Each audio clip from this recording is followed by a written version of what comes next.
mentions. That's a nigga what he benches. Triple digits, nigga. Don't forget to mention. I got memories, dead stain the whole room if I let them bleed. Shit was dark, I let this little light of mine shine for me. Nigga, I'm a soldier, pen full of pain and cry for me. And if we gotta hit the block, then Brody, I ride for free. I know they gon' die for me, my life used to be ugly. Nowadays it's sunny weather, somewhere you need short sleeves. I'm growing more and more important the more I can't afford things. And boy, this life is costing me a fortune. But you know, scared money don't make no money if I ever go broke. I'm out here looking for something, homies tried to rob me. Shit turns sour soggy. They gon' try right over with your pride on the Kawasaki. With your bitch on the back, then do victory laps. These hoes like Ricky Bobby, they just wanna go fast. I'm just steady pacing, jogging. They kill Nipsey, niggas heartless. I'm still running me a marathon, I'ma get it regardless. The game gon' remember me, these niggas got logging. All them bullets we was dodging, shit ain't never phased us. Mothers thinking we too street, cause we don't play about our brothers. Now some of them got baby mothers, it's on go for the jits. A nigga trip, stick, kick, whole wig getting split. My heart hot up in this shit, that's on gang and that's on me. You see them, then you see me. I never gloated with this shit, they say I'm goated. Been legit, candy coated, color whip. Never navigating like a blind man with a stick. I was lost, they can't had nowhere to go. Neon came through with the flow, you know Kool-Aid gon' count that dough. Little Bobo from me, door, he fucked around and turned up. Got my two sisters and little brother on my mother, swear I love him. Extended family, big as hell, I got 100 cousins. Pulling up like Omo Naja, I know these bitches gon' love. And you can near get up on me, I'm steady tucked like a cubby, dummy. Whole hard in the trenches, nigga ask me what I'm benching. Triple digits, nigga, don't forget to mention. Whole hard in the trenches, nigga ask me what I'm benching. Triple digits, nigga, don't forget to mention. Worse, we only real, nigga. Hey, my whole heart in this shit. Locked in forever, nigga. Worse life, we only real, gang.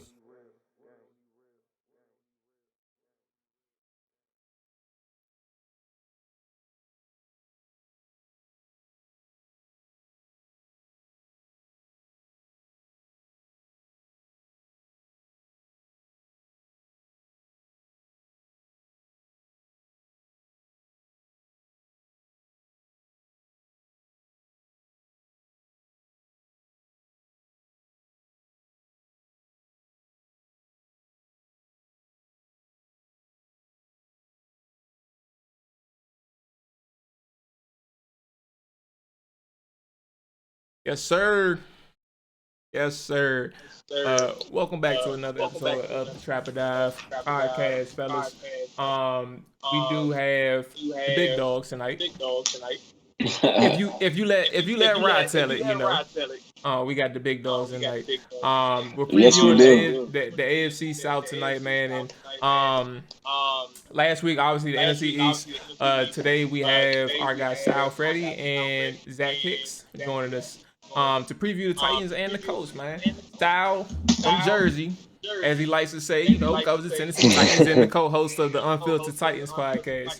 The good man Zach Hicks covers the Indianapolis Colts under Sports Illustrated and is also a contributor and analyst for the Cover One. Is that a podcast, Cover One, or is that more so like a written work? Yeah, they're more of like an overall like film site and stuff like that. They do focus mostly on the Bills, but I usually join them just for kind of draft coverage and in the off season and stuff like that. I don't write too much about the Bills for them. Okay. All right. So yeah, we got Cover One. But before we get into it, man, fellas, how are y'all feeling tonight? Is everything good?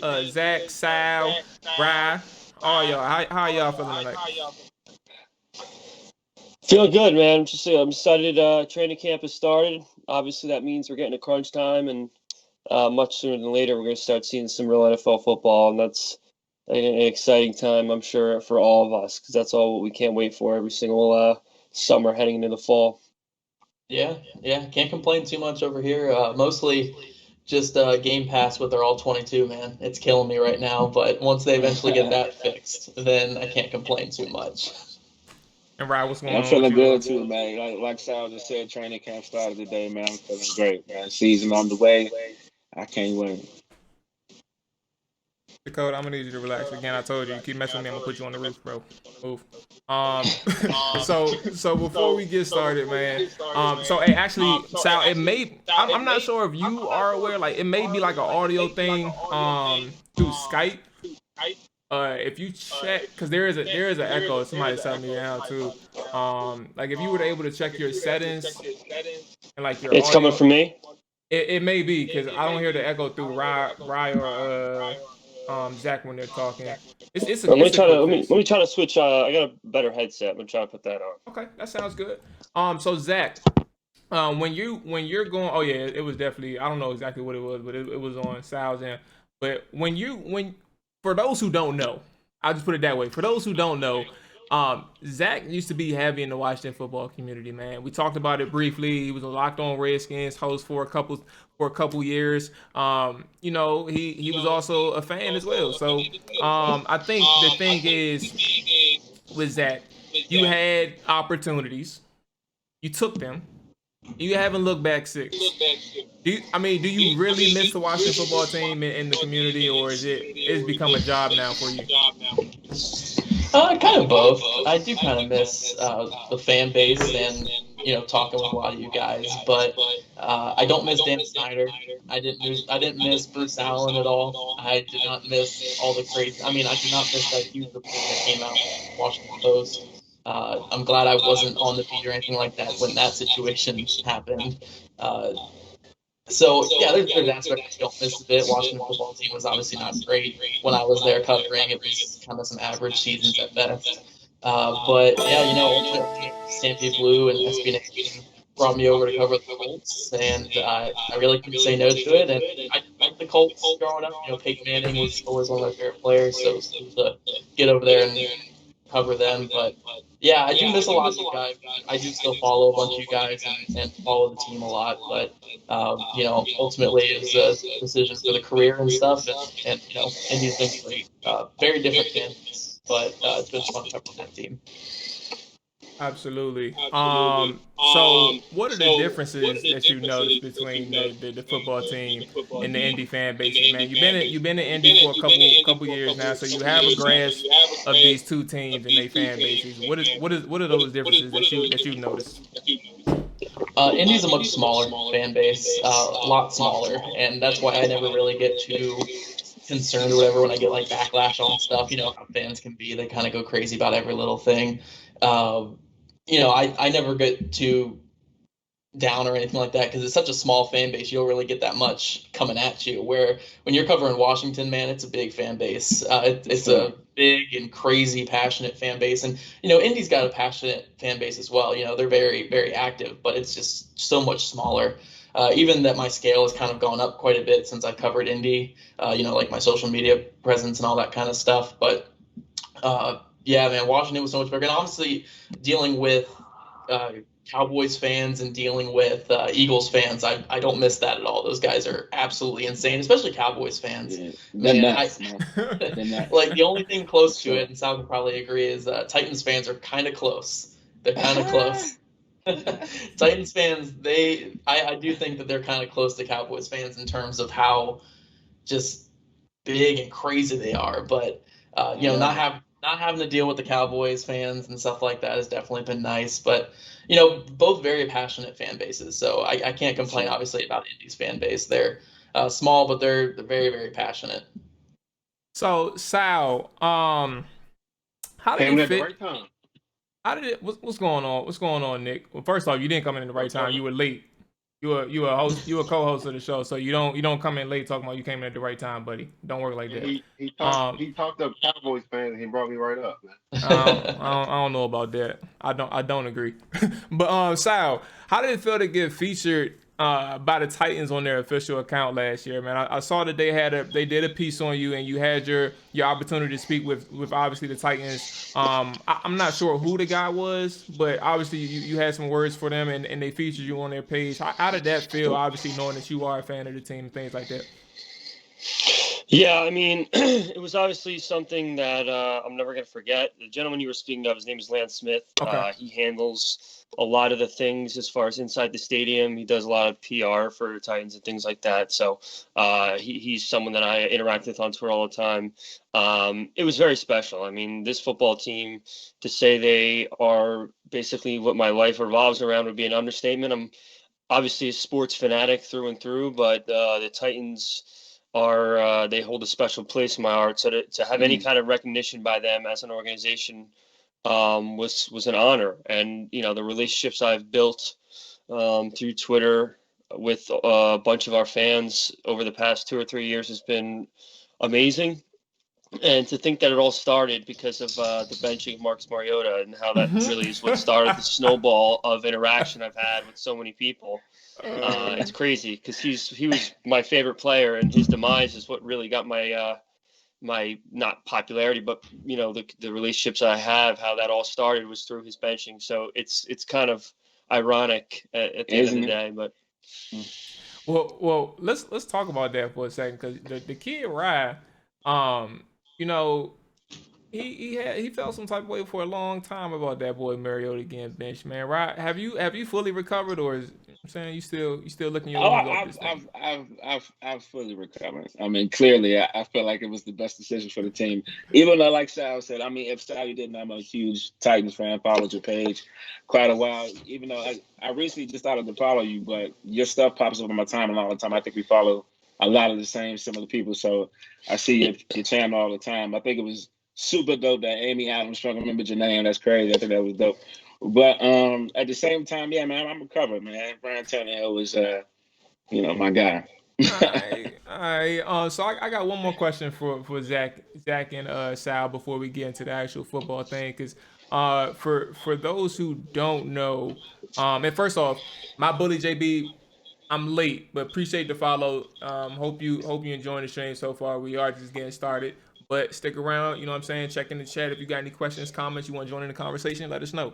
But as you're doing this venture, whether it's journalism, podcasting, content creation, or just a mix of all of those things that I listed, like, did you all have expectations heading into it, or was this something like, okay, let's just see where it goes? You know what I'm saying? See where this take us. Like, how did that feel for y'all? Because like again, I was Zach. You know me for some time now. Like, I didn't have expectations when I started writing. I just said we're gonna see where that shit go, and I just started getting offers and opportunities from places, and they said, all right, fuck it, come on. But how does that feel in y'all instance, knowing that y'all are where y'all are? Yeah, man, it's kind of crazy, man. If you told me a couple years ago, because I'm not someone who like went to college, completed all of college or anything like that. I went to college for 2 semesters and I left, and that was it. If you told me at 18, 19 that I'd be working for Sports Illustrated in a couple years, that would be absolutely insane to even think about that. And then you'd be talking to Tom House and Adam Jadot and all these guys, talking to these quarterbacks, Naeem Hines, also running back. Talking to all these guys. Yeah, it's absolutely crazy to even think that you would be there one day. But yeah, it kind of all started just in college. I started writing like a little sports blog, and from there, sites just want to pick you up if you have good stuff. And I worked for what was that site called? Very Pro Football Spot, where everyone seemed to start was Pro Football Spot. They started with me, and then that moved on to a small site called Breaking Football. Then it moves on to Locked On, Yep. SB Nation, Sports Illustrated. So yeah, I mean, honestly, something I've always noticed is if your stuff's good and you have a good voice, people are going to notice you. And now, I'm not at the point where this is a full-time thing yet, but it's really close and very attainable. And even the thought of that's kind of crazy. So yeah, man, it's insane to get where I am, especially coming from, a couple years ago, Locked On Redskins host, where, it was struggle to get some guests on sometimes, getting like a bunch of listens and stuff to, being a Washington fan my whole life, being out here covering Indy. So yeah, it's insane, man. It's crazy how it goes, and to even be at the point where I'm at now. What about you, Sal? Yeah, I mean, on my end, I'm not as much in, the journalism part of the fan base, but, just like I'd mentioned earlier, the fact that what really started me being involved with people on a regular basis is I just put myself out there. I do post-game reactions, things like that. And, I think Zach said it right. When you have a voice that people kind of want to hear, it could be far out there. It could be, intelligent football talk or anything in between. More people that see it, they're going to recognize you. And if you can get tons of interaction with people, that it just snowballs. So like I said, over the past, I'd say 3 years now, I've just progressively been having relationships with more people that I speak to regularly, and I love talking to them. And the fact that some people view me as someone that represents our fans is like I couldn't even describe what kind of feeling that is for me. So it's just been a joy to be part of this, and I don't know. I don't know where it could take me, but just being in the social media aspect of the fan base is just really special. So I'm really happy with where I'm at.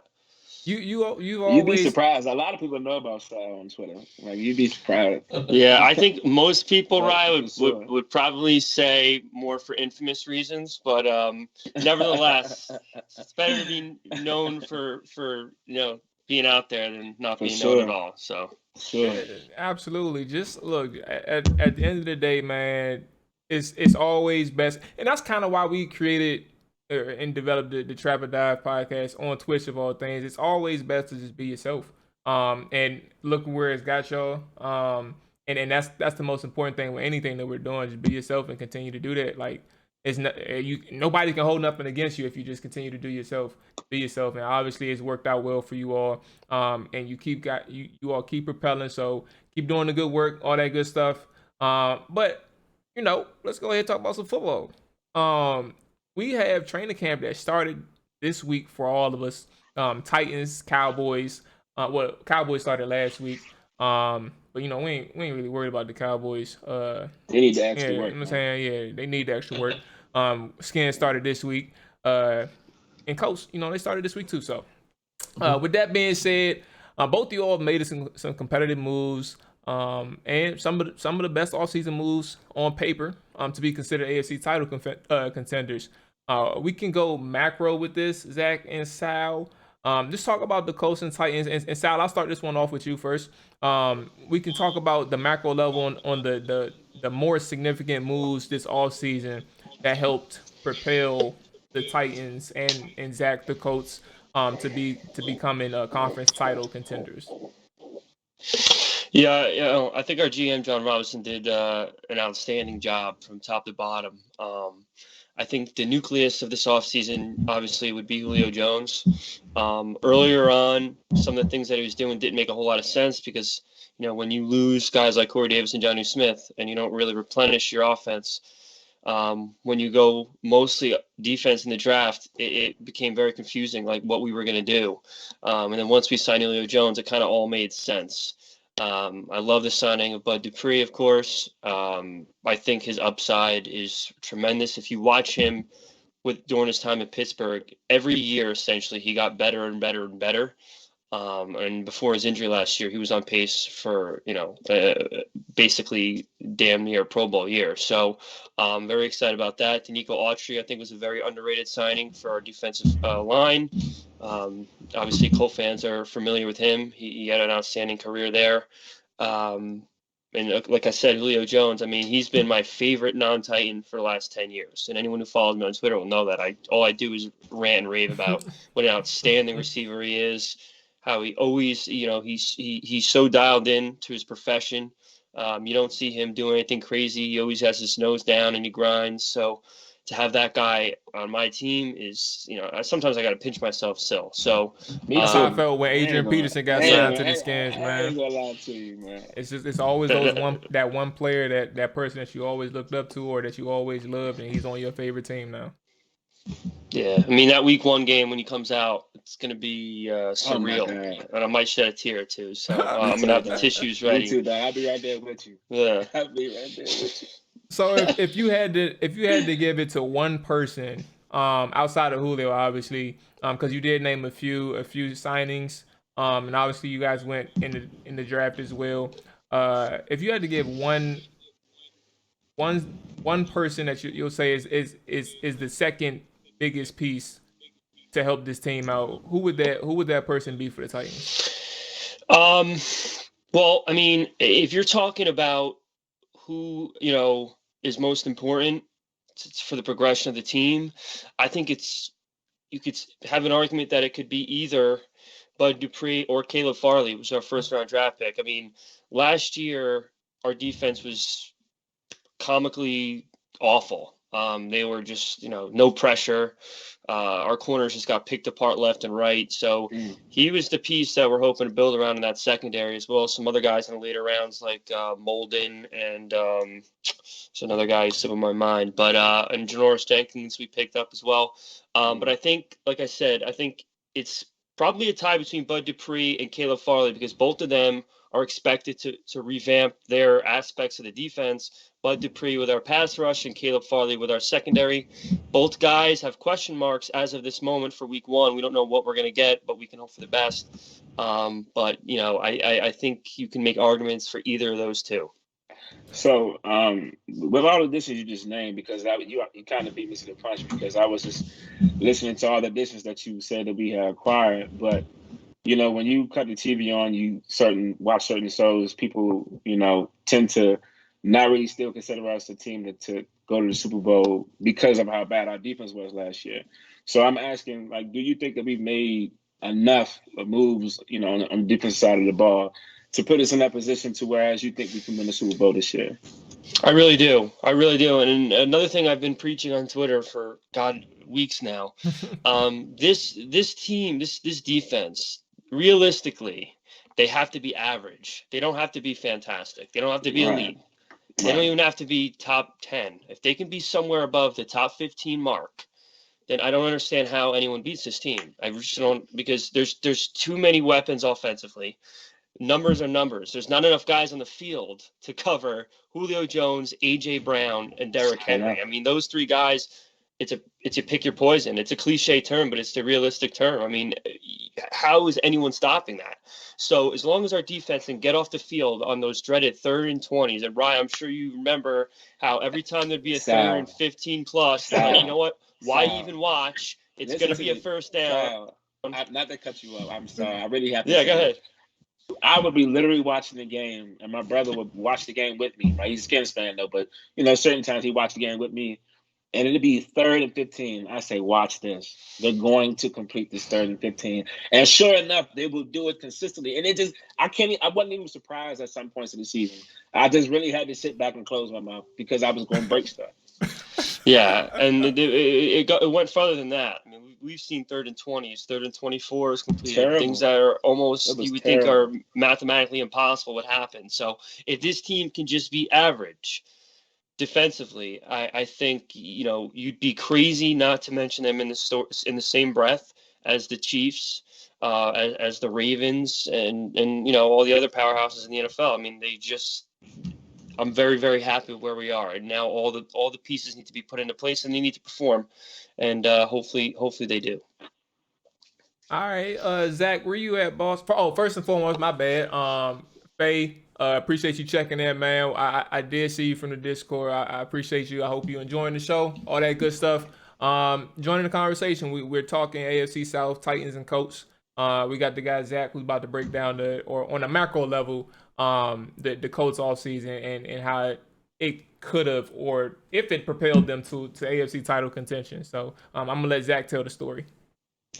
Yeah, I think the Colts are kind of on a different aspect of team building than the Titans are right now. The Titans kind of put all their chips in. They're going for that Super Bowl. I think the Colts are kind of still in that phase before your window opens up. They just made that big trade for Carson Wentz, trading a 3rd rounder and a conditional 2nd for a guy who was the worst quarterback in football last year. You really can't argue that. He was downright awful last year. But we have seen great play in the past. You guys obviously know as Washington fans that we have seen great moments and great play from Wentz before. And I remember that game, I think it was the opening week of 2018 or 2017 where he made that crazy play to Aguilar. Yeah, 2017.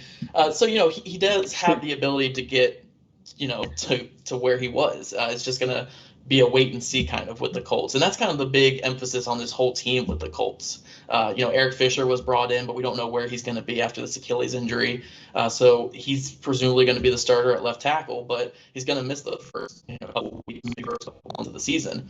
When you look at their draft picks, they brought in Kwity Paye, who's arguably the best pass rusher in this class, or most upside of a pass rusher in this class.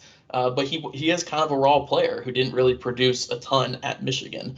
So it is kind of wait and see for him to develop and kind of go young at the edge rusher position. They had Danico Autry, they had Justin Houston the last couple of years, but they really weren't the guys. They didn't have the youth, they didn't have the bend or the explosion to really be what you need in today's NFL. So they decided to go young. They got Kwity Paye, Dayo Adeyembo, who's coming off an Achilles injury as well. So it's kind of a lot of just wait and see where these young guys are developing and see where they're going. They do have a core in place. They locked up their right tackle, Braden Smith, today. They have a quarterback that they think that can be their long-term guy. But again, I do just think that they're kind of in a different place than the Titans. They have great coaches, great team, but you really just got to see what you have at these core positions. So, you brought up an interesting point, like from your perspective, a person who deals with the Indianapolis Colts on a daily basis, right? A step below in terms of team progression, a step below the Titans. Now, I do have a question about Carson, right? Prior to when you guys got Phillip Rivers, I needed, like, what was the expectation heading into that season? I mean, obviously things change, roster turnover, all that good stuff. But heading into that season, where were you all at in terms of expectations?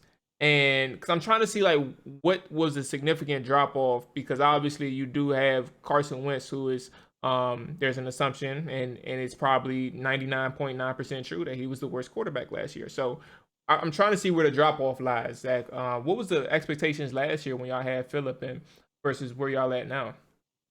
Yeah, it's actually crazy. Under Frank Reich, every quarterback that's kind of worked under him has gotten markedly better from their prior year that they played. Andrew Luck going into 2018 went from probably his worst year of his career back in 2016 to when he played 2018 under Reich. I mean, he was arguably a top 5 quarterback in the league that year. 2019, Jacoby Brissett was at least a passable starting quarterback for the whole season. They were actually in the playoff hunt until the last couple weeks of the year. And then Phillip Rivers goes from this broken old man quarterback that nobody thinks can have success in the NFL. Some people were saying was the worst signing in the entire league. And by almost every single metric, I mean, he was a top 11, top 12 quarterback in the league for most of last season. So the expectations definitely change with Frank Reich, and guys are able to bounce back. For me personally, I saw Phillip Rivers as a guy who wasn't broken. Going into last year, I did think that he could put them in position to win some games, which he ended up doing. He was never going to be a guy who's going to put you over the top, but he did make them competitive last season, which was great. When it comes to Carson Wentz, I don't know if he's going to get to that peak play that we saw from Rivers last year, because Rivers is just so smart and so accurate. I think he's on a different level, maybe even all time when it comes to how smart he was. I mean, there's that famous J.J. Watt story he told this year where J.J. Watt said that the Texans were bringing a blitz, and Rivers pointed out one guy who wasn't lined up correctly on their particular blitz that was coming. And Watt was like, yeah, he was supposed to be blitzing, but he was lined up the wrong way. So Rivers knew what blitz they were calling just by the design of their defense. So I don't know if Wentz is going to be able to make that complete jump that Rivers did from one of the worst quarterbacks in the league up to, top 10, top 11, top 12. But, I do expect kind of a regression back, or a positive regression back to more of a middling play quarterback this year. I think he's going to be pretty inconsistent because that's kind of how he's always been. But I think we'll see more positive plays from him rather than all the negatives ones that we saw last year with a better supporting cast, better offense around him, and a better play caller in Frank Reich. So I don't know if he's going to make that huge jump that Rivers did, but I do think he will prove to the rest of the league and kind of prove to himself that he's not completely broken, which is what he looked last year. Nice. Nick, before I move on, do you got anything for Carson Wentz in the Colts? I got a question too. He kind of just he actually answered what I was going to ask. What I thought he was going to say. So, all right, go ahead. What you got, Ryan? So I mean, I'm hearing all things you're saying about Carson Wentz, and what has me thinking is, what is his weapons when he's going out to Indianapolis. I'm sitting there looking at his wide receiving core, Michael Pittman, T.Y. Hilton. But outside of that, I'm not really too sure who else you all have acquired that, but, will really help Carson Wentz in that regard. I'm honestly asking. I don't know who else you all have acquired. Yeah, no, you're good. Yeah, it's mostly the same group that they had last year, which again was pretty efficient with Philip Rivers. The number one thing, obviously, that I want to say before I jump into it is Frank Reich's always been great at scheming guys open, whether it's Zach Pascal, who's had over 600 yards each of the last 2 seasons and played some good football. Ryan Grant came over here and had 400 yards. I like Pascal. Yeah, Pascal's a solid player. He's from a 757 down there, I think. But they have some. It's a lot of.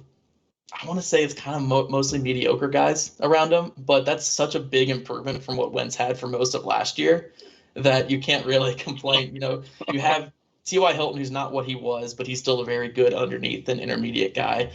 Pittman Jr., who was one of the best run after catch guys last year. Almost all of his yards came after the catch. I think his average depth of target was like 3 last year. Paris Campbell, because he's a big guy. Yeah, it's crazy. It was really weird considering his college film too. Paris Campbell, who we're kind of just hoping can stay healthy for the first time. The tight end group is very dependable. You have Mual Cox and you have Jack Doyle, very good blockers, good pass catchers. But it's going to be really big in the running game. Jonathan Taylor, third leading rusher in the league last year. Nyheim Hines, which is my guy, great pass catcher, a great backup running back. And then Marlon Mack, who was a 1,000-yard rusher in 2019, as their third back. So, I think it's going to be a heavy run game, heavy play action that you can kind of work off of that. Then a lot of dependable guys who are out there catching the ball. And I think, just that combination is so much better than what Wentz had last year with so many rookies and everyone was a backup player on his offensive line. I just think that it is such a big improvement, even if you're not talking, we're not even near the Titans level with skill players. The Titans are a different level, but it is a very solid group with a good offensive play caller. Absolutely. My guy Zach. I actually do have a question. My guy Zach. Zach, who's the backup in Indy right now? Because with Carson, you probably need a solid backup. You're not going. It's a fair question. It's a fair question. No, it is. It is for sure. Carson hasn't stayed healthy his whole career. We have Jacob Eason, who's a 4th-round pick out of Washington, former 5-star recruit. Potential-wise, I think it's interesting that they have him. We have no clue what he will be if he gets thrown to real NFL action. And then also Sam Ehlinger, who they drafted in the 6th round. I love how tough he is. I love how accurate he is under 10 yards. Once you get past the 10-yard mark, I don't know if he has like the NFL arm to really be in the NFL. But again, tough guy. I think he can do some things if he had to play, but it really comes down to Jacob Eason and where he's at with his development. Okay. So a couple comments, and we could get to the boys in the two-tone blue. So Rick is in the chat, right? All he's gonna say is Colts is winning at least 2 games. That's all he's saying. He's just saying Colts is gonna win 2 games. That's all. I don't know exactly what we're talking about. He's just saying Colts winning at least 2 games this year. That's all I'm saying. I would put money on that. I think that's a good bet. Yeah, I would hope so. Yeah, I'm gonna take the over on that. Even if it's just 3, I might take the over on that. What's more coming against the games he's thinking about? Yeah, two I know games, what games he's talking about. That's all he's saying. 2 games. And then Cafe, he mentioned that it sucks that the Niners is going to play the Titans on a short week, and across the country during Christmas week. Any other week you feel like that game would have been candidate for game of the year, but pretty much everyone has chalked it up as a Niners loss. So Sal, last year, Julio Jones, just in general, 209 yards last year total against the Ravens, 51 total rushing yards. Just that day, Baltimore got the best of you all. What is the level or the threat level that the Titans offense had, in your opinion, pre-trade, and now where it's at acquiring Jones? And then I got to follow up with Tannehill after that. But where are you at with that one? Yeah, well, I was looking at the schedule I'd say, 3 months ago, and it was pretty scary to look at, to be honest with you. And I alluded to this earlier. You got rid of Jonnu Smith and Corey Davis, two guys that were pretty stout individuals for this offense. They moved the chains. I love Jonnu Smith. I've always been a big Corey Davis supporter from day one. It's easy to say possibly it took him this long to get his feet off the ground because of the fact that maybe the quarterback play wasn't where it needed to be for him, because he did have a really good year with Tannehill. But now with the addition of Julio Jones, again, you got two guys who are arguably top 15 receivers in the league. I think AJ is ascending into the top 10 very quickly, and I think this will be the year that puts him in there. And Julio Jones, who's still top 5. So when you have that kind of tandem and you pair that with the best running back in the NFL, it's looking up now, and I think the games that I thought might not be going our way are look a lot more promising.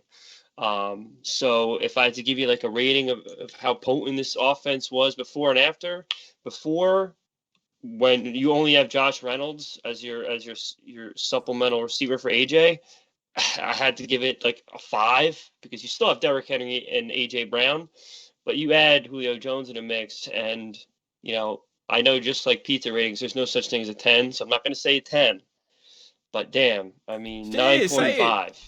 Yeah, I'll take the 9.5. Let it go. I'll take 9.5. Okay, all right. I'm excited.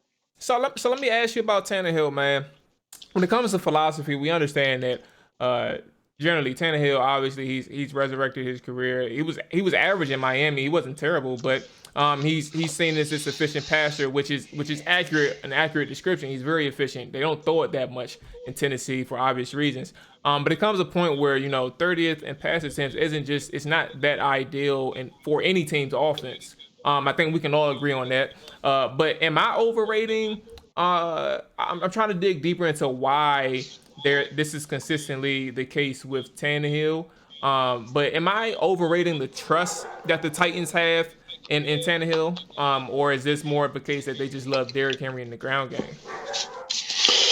No, I mean, it's a valid point. But, one thing I definitely want to add to that, and you mentioned it, so we were 30th in the league in passing attempts, and Ryan Tannehill still had damn near 4,000 yards and broke the Titans' single-season passing record, which was held by Steve McNair at the time. I'm not talking pre-Titans Oilers, just for the Titans since they've been in Nashville 20-something years. He broke the record. So if that doesn't put it in perspective for you, how efficient he really is, then nothing will. Now, if there was ever a time that we maybe shouldn't be viewed as the exotic smash mouth like we used to be, where we would just run down your throat, it would be now. I mean, you have arguably the best wide receiving tandem in the NFL. And another point that I try to tell people, and the more I say it, the more people are kind of understanding it. If you want Derrick Henry to maybe play through another contract, which we would love,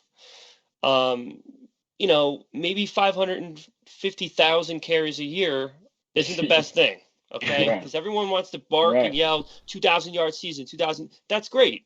I was ecstatic when he broke 2,000 yards. But if that 2,000 yards doesn't translate into a Super Bowl, realistically, it's kind of a negative, because each mile on those tires is taking more time away from his career. So how beautiful would it be for Derrick Henry to have 1,400 yards, a dozen touchdowns, and then Ryan Tannehill can have his way and throw for almost 5,000 yards. I mean, this is the year where you should switch that gear, and it's going to work wonders for everyone. It's going to work wonders for A.J. Brown, for Julio Jones, and Derrick Henry. You're still going to get Derrick Henry the yards he needs to make the Pro Bowl, because you want to see him make the Pro Bowl every year. But, we're not going to have to worry about his mileage being so high so that when this contract is up, there's nothing left, because we want to see 22 in blue for more than the next 3 years. So, that's kind of where I'm hoping this team trends offensively. So you all did the in-house hire with your offensive coordinator. I forgot his name, Rob, but you told me about Downing. Yeah, okay, Downing. You guys did the in-house hire and promoted within. Do you guys have any insight on? Now obviously, I'm asking Ryan and Sal here, but do you guys have any insight on like what his philosophy? Did he hint to it? Like what his philosophy may be, how he may approach this offense now that he has a dog in Julio, an extra dog because he already got one, but another dog in Julio. And how is he going to incorporate Tannehill more into the offense or anything? Did he elaborate or give any hints on his philosophy? I mean, not to my knowledge. Okay. I mean, I'll be frank. I haven't heard him speak a whole lot just yet. I'm sure that will be happening, in the near future with, training camp being underway. You're going to see a lot of interviews post-training camp with all the coordinators and coaches. But I mean, Jesus Christ, if you want to talk about the ideal situation to be in as a year one offensive coordinator, yeah. I don't think you can name it an easier job to fall in. I mean, this guy literally stepped in shit. So, it doesn't mean that automatically we're going to continue with our success and still be a top 3 offense in the league, because, mistakes can be made. But all the building blocks are there. You saw how dangerous this team was with the play action pass. Oh my God. Talk about play action pass now, right? I mean, you just replaced Corey Davis with a top 5 receiver in the league. So, all those things that we're used to seeing should be amplified even more now that the additions that we made. But again, like I alluded to earlier, I really, really hope that this is no longer the team that's going to run down your throat. I want this team to be an aerial attacking, monster. I want Ryan Tannehill to just cock back and let it fly 4 or 5 times a game. As Titan fans, that's something we've never really seen. And this goes back many, many years. We've never, ever been, whether it be Tannehill, Mariota, even McNair, we've never really been a team that's thrown that ball way down the field and let it fly. And now is the time to do it. And it's only going to help our running back, and it's only going to help our defense. It's going to help everyone. And like I said, that's where I'm hoping Downing takes his team, and it seems like a no-brainer. Wasn't Downing the offense coordinator for the Raiders with Del Rio a couple years ago? Was. Okay. He was. Yeah, I would say I've heard that name. Oh, that's right. He was. Yes, he was. Yeah, I think he was there for 2 years, I think, as their offense coordinator. I'm not sure if it was 2 years, but you'd probably be all right. At least 1 year. Yeah. I know. I was gonna say I know I heard that name before. Yeah, I'm trying to figure it out because I don't know if he was the coordinator. Hey, while y'all doing that, chat, anybody who's still in the chat, how y'all feeling about this AFC South? Do y'all have the Titans winning this? Do y'all have the Colts winning this? Or do you got them boys in the Houston or Jacksonville sneaking up on these guys? I don't think y'all got it, but I'm gonna ask the question anyway. If y'all in the chat still, let me know, and let me know why. All right. So fellas, I'm gonna hand this. I'm gonna just leave this actually as an open floor question. But for Tennessee and the Indianapolis Colts, the strengths and weaknesses of this roster or those rosters, where do they lie? And in terms of translating it to camp / preseason, what are the things that you're looking for to like get a more solid understanding or draw a solid conclusion on those strengths and weaknesses? Yeah, so, I mean, starting with the Colts, I mean, obviously the run game and the offensive line are going to be major strengths. Quentin Nelson, Braden Smith, Ryan Kelly up front in the offensive line, and then the run game, had the 3rd leading rusher in the NFL last year. And this was from a guy who missed 2 games and also had, I think, 3 separate games where he had under 10 carries, and he was still 3rd in the NFL in rushing yards. So they're a great running team. They have a great offensive line up front. Phillip Rivers was like the 2nd least sacked quarterback in the league last year. And then on defense, obviously you have your 2 stars inside with Grover Stewart and DeForest Buckner. One of the best run defending teams in the league the last 3 years. I believe that yards per carry against the last 3 years, like 3.8 yards a carry, 3.7, except when they played the Titans. And then the rest of the defense, that middle of the defense, pretty much all the way back. The interior defensive line, linebackers, and safeties are all very, very good for the Colts. The biggest issue, honestly, and what we're really looking for in training camp is who's going to be those outside pass rushers? Can Kwity Paye step up? Can Tyquan Lewis take the next step? Maybe one of those young pass rushers they drafted the last couple of years, Kamoko Toure, Ben Banogu, can solidify starting roles. And it's really about seeing what those young guys can You do said that this name year. very smoothly, by the way. I was like, who Well, the hell I is mean, that? Yeah, I was like, I what? practice, just Man. practice in the mirror every I single respect day. it. That's what you do. Now say it 3 times fast right now. Ben All right. Then I'll get like a call from him later being like, you messed it up. No. Sal, Uh, my bad. I didn't know yeah. you were done. Go ahead. But the other big issue kind of on defense is that outside corner spot with Rocky Sin had a kind of up and down year. A couple other young guys, Marvell Tell's taking a shot at it as well. And then on offense, it all comes down to one person. It's Carson Wentz. What Carson Wentz are we getting? 2017, 2018, 2019, and hopefully not 2020. You know, there's so many different versions of Carson Wentz. And honestly, you know, it's simplistic to say, but the whole season comes down to whatever he does. You know, if he gets back to 2017 levels, yeah, they can definitely compete for the AFC title. If he gets back to 2018 levels, they can be a good team as well. If he's 2019 or 2018, or 2019 or 2020, especially if he's 2020, they'll be picking high in the draft, and it won't be as pretty. So it really comes down to Carson Wentz and his development. Hopefully, he's able to bounce back to, you know, the Carson Wentz that, you know, led the team to one of the best records in the NFC years ago, and ultimately that team won a Super Bowl. Sure. Sal, before you go, I just wanted to ask if you could just touch on what you thought about what you think about Anthony Ferguson being in tight end 1 this year and moving forward with that. But just go ahead. Yeah, I love Anthony Ferguson. I have for a while. I thought last year he was underutilized. I mean, every time the guy saw football, he caught it. I know Johnny Smith's fantastic, and I loved him. I want them to keep him. Obviously, New England got him, but you talk about paying your dues. Well, Anthony Ferguson has paid his dues, and it's time that he gets the opportunity to be the premier tight end. There was rumblings a few months back that maybe we would go after Zach Ertz. Maybe we try to get an Njoku or there was an OJ Howard, some guys that were possibly available. But it looks like the dust is settling, and I think we're going to be sticking with Ferguson. And realistically, I would have to double check right now who number 2 is in our depth chart as far as tight end. Might be Swam or Michael Paris. Swam. Come on, man.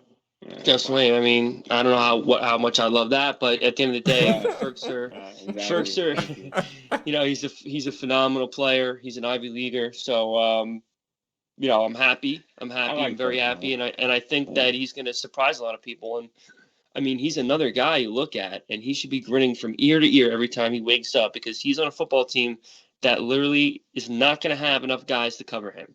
I mean, he should be almost every possession. He should just be sitting there, you know, right around the first down marker, like what's going on? Like, where is everyone? Like, you know, Fresh Prince when he's in the living room looking around, like where are all the defenders?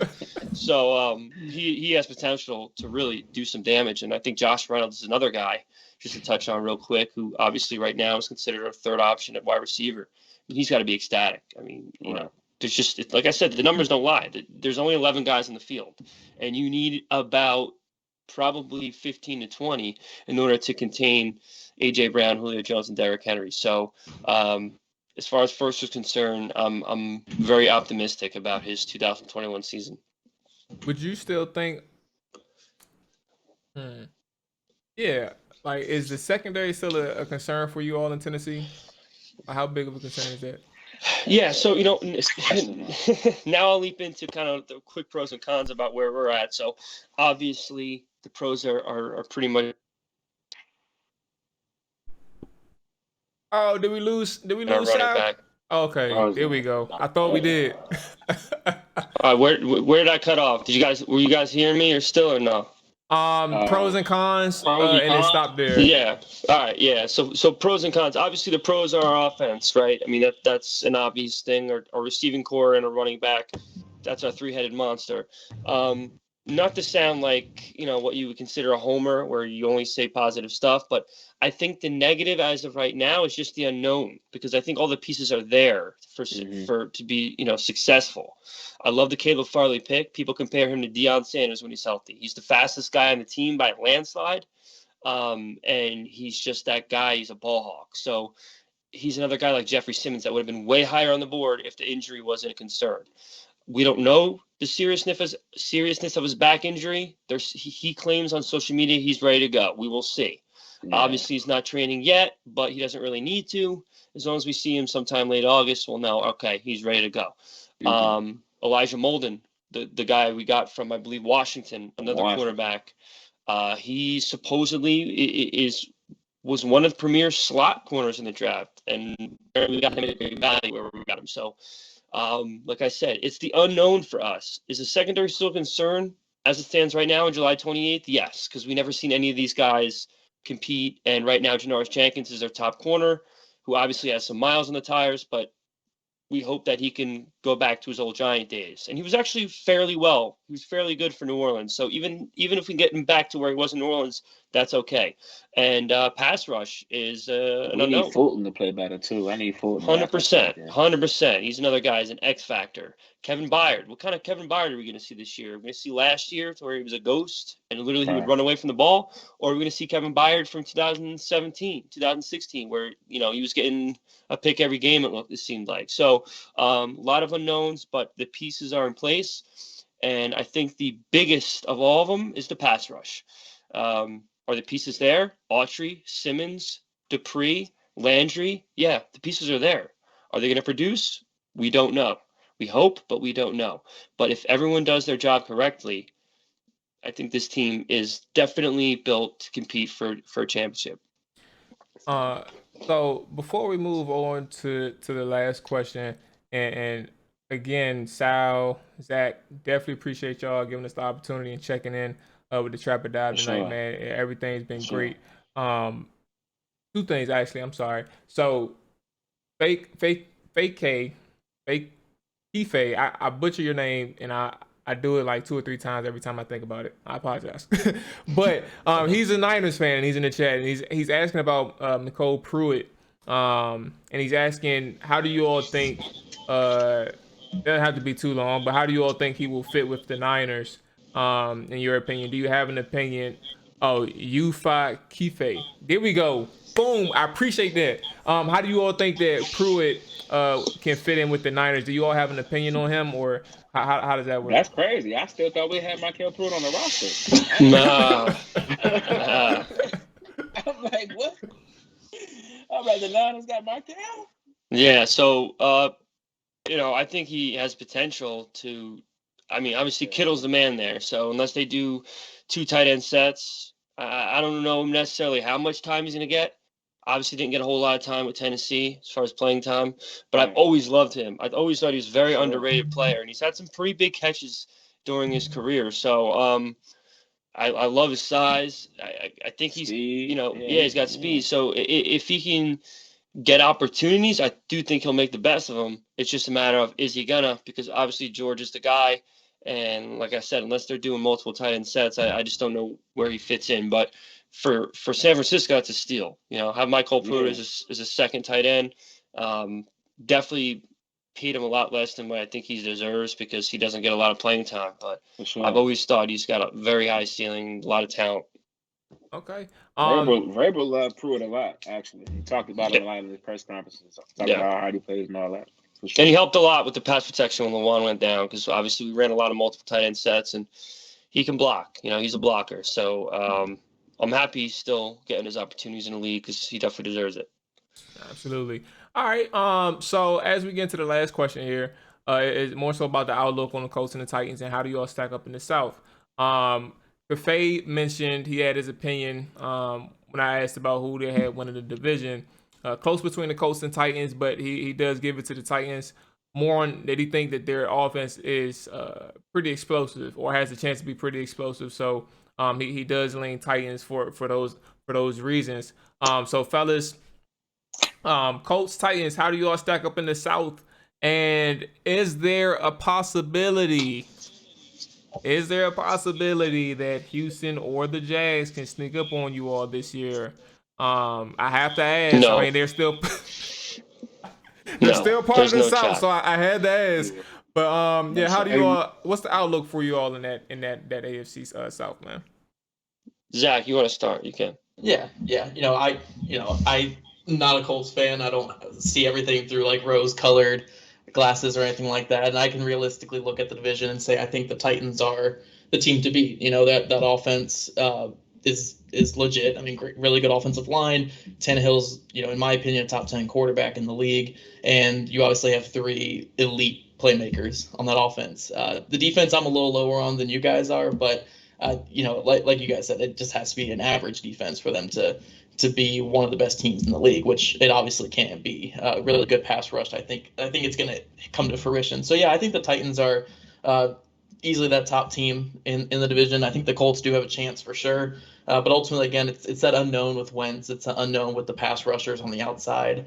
Until we really get more clarity on that, maybe halfway through the year or so, I don't really think the Colts are really going to be competing for this division too much. But I do think the Colts are a very good option for that 6th, 7th seed in the playoffs. I think they're going to, make a run at it. And again, good coaching, good defense. I think they are a team that can give a team like one of those top seeded teams in the playoffs a little bit of run for their money. But yeah, I think it's the Titans are going to win it. Colts have a decent chance. And honestly, I will say this: I don't think the Texans have a chance whatsoever, especially if Watson doesn't play.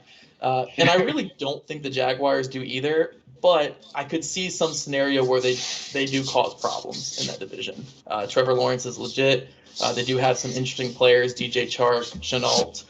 Travis Etienne, James Robinson. And honestly, I thought their defense at times wasn't too bad last year. They have some playmakers. So I don't think they're going to win the division. I really don't see it at all. But they do have the pieces to be a pretty big nuisance in that division and take a couple games that they shouldn't take. So, but yeah, I think Titans are my pick. And then the Colts, I think, are going to be in that 5, 6, 7 spot come playoff time.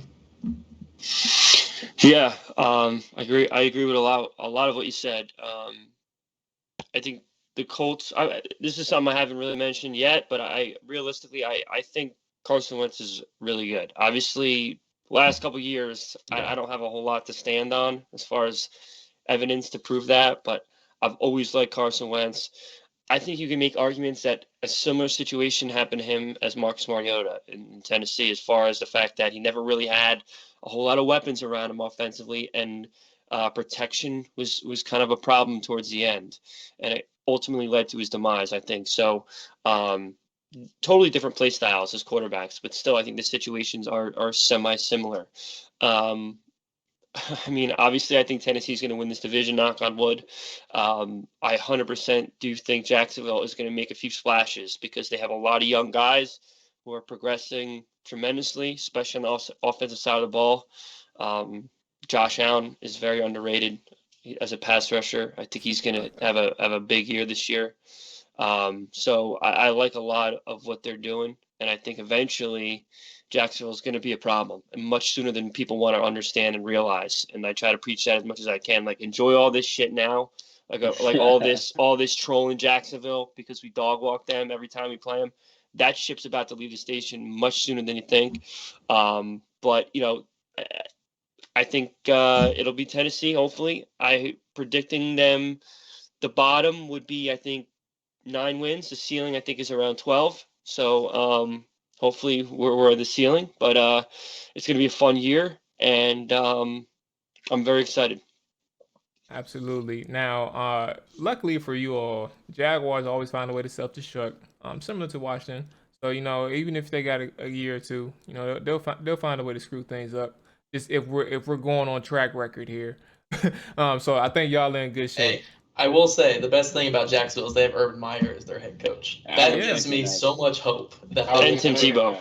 Yeah, and Tim Tebow, obviously. But no, Urban Meyer, man, he's great at just destroying whatever he touches. So I'm excited for that. He'll be there for 2 years and be like, you know what? I gotta go. I don't feel good. My heart hurts or something. I gotta go. I don't feel good, man. This isn't it for me. Oh man. Wow. Okay. I got one question for you now. Yes, sir. Before we get off. One thing. And be respectful when you talk to Sal too. I know if I it's all good. He'll say nobody, but AFC is kind of stacked. So, what are 2 teams you do not really want to see in the playoffs, or you would try to stay away from? Yeah, that's a good question. Obviously, the one of the easiest ones would be the Chiefs. Obviously, nobody wants to see the Chiefs. I mean, I really just there's a lot of animosity between us and the Ravens now. That's who I want, Sal. Yeah, I mean, I'd love it. I'd love for us to be able to go to Baltimore this year and play them in Baltimore. Oh my God. And if they did, I'd be there. And if they won, I'd probably jump out of the stands and do like the fucking moonwalk on their logo. But I'll be out there with you. Yeah. So, I mean, you could consider them easy answers, but realistically, they are the two teams that the Chiefs because of their talent level and Patrick Mahomes is in a league of his own, and the Ravens just because there's a lot of bad blood now, and I think in a way they kind of have the advantage after the way things played out last year. So those are two teams that I really don't want to see. Outside of that, though, I mean, listen, Buffalo is on the rise. I think people are starting to understand that. And I think even teams like Miami are teams that, you got to keep your eye on. They're going to be an issue real soon. So, just another couple teams to look at. But the Chiefs and Ravens are the two teams, as much as I'd love to see them beat them, and if you want to get to the championship, you're going to have to, they're teams I would definitely want to steer away from as a Titans fan.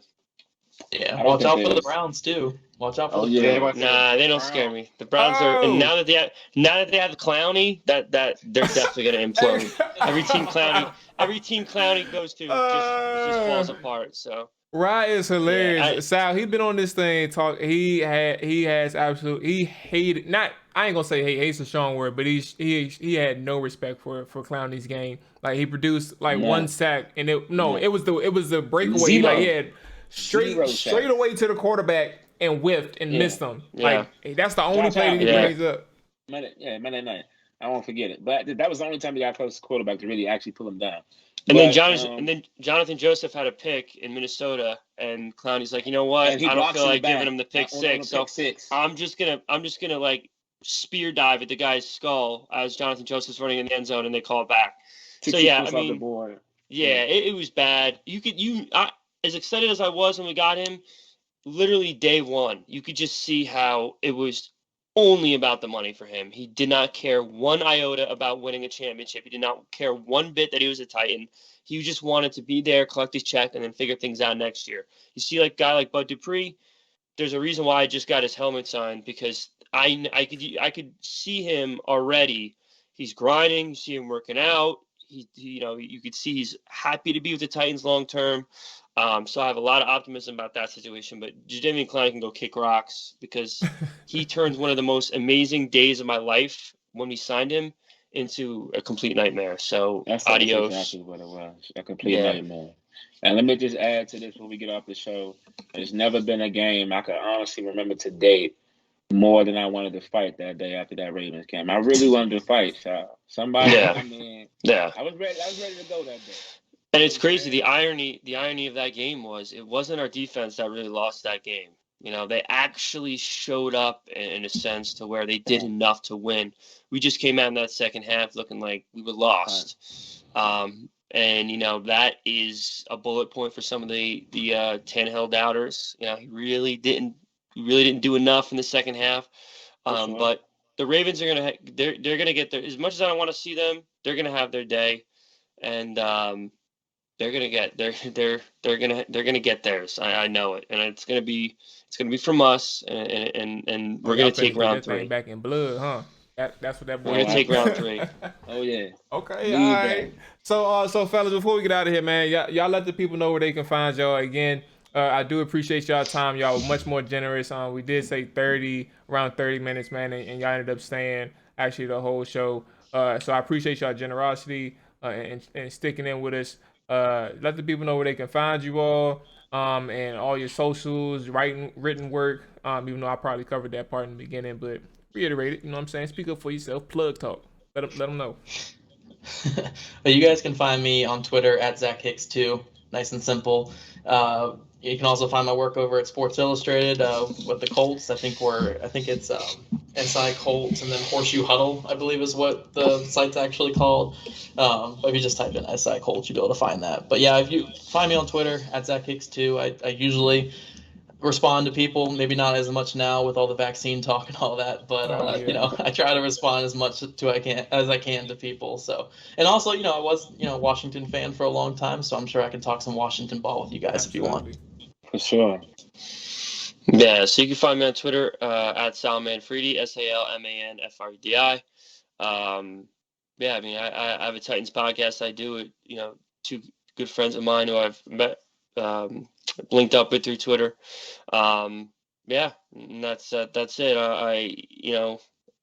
I bleed blue, and anyone who wants to come join my big social media family, I'm always welcoming to anyone who wants to hear me rant and rave. There's a little more ranting than raving, but that's kind of what you got to expect being a Titan fan. But hopefully that changes. For sure. Well, always remember, man. Again, just keep being yourself. Y'all are doing really good things, clearly. And Sal, I just met you. I'm not gonna sit here and act like I know you forever, but obviously keep doing your thing, man. And I'm a follower. I'll be following you the rest of your journey. And with that being said, because Dakota's going off, it sounds like somebody's at my front door, but she's gonna have to deal with it. But with that being said, appreciate everybody who watched live, who's listening to the podcast. There will be some schedule changes or increases. The Tuesday, Wednesday is still saying the same, but there will be some updates. I will put that out on Twitter. Just stay tuned. And there's some good things to come on that end. With that being said, I will be back next Tuesday. Maybe next Monday. I don't know. Maybe, but definitely next Tuesday for sure. Talking all things Washington football. And with that being said, I am out of here. The fellas are out of here, and we are done. Appreciate y'all for watching and listening, all that good stuff. Appreciate y'all, man. Yeah, thanks for having me on.